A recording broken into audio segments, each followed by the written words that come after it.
ময়মনসিংহের ভালুকায় সাবেক UP chairman বীর মুক্তিযোদ্ধা আবু বকর সিদ্দিকের ইন্তেকাল। FM কাঞ্চন, বিশ্বের আলো টিভি, ভালুকা উপজেলা, ময়মনসিংহ প্রতিনিধি।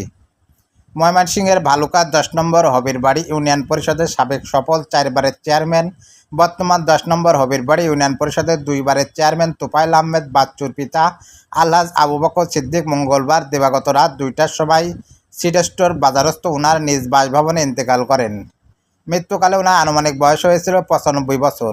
মৃত্যুকালে তিনি 5 ভাই, 3 বোন, 5 ছেলে ও 5 মেয়ে সহ অসংখ্য গুণগ্রাহী রেখে গেছেন।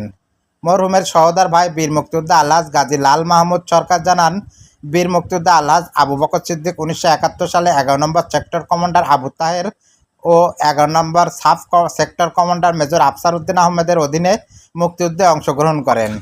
তিনি 10 নম্বর হবিরবাড়ি ইউনিয়ন পরিষদের রিলিফ চেয়ারম্যান ও প্রায় 17.5 বছর চেয়ারম্যানের দায়িত্ব পালন করেছেন। উনি দীর্ঘ সময় হবিরবাড়ি ইউনিয়ন আওয়ামী লীগের সভাপতির দায়িত্ব পালন করেন। তিনি হবিরবাড়ি ইউনিয়ন সোনার বাংলা উচ্চ বিদ্যালয় অ্যান্ড কলেজের দাতা ও প্রতিষ্ঠাতা।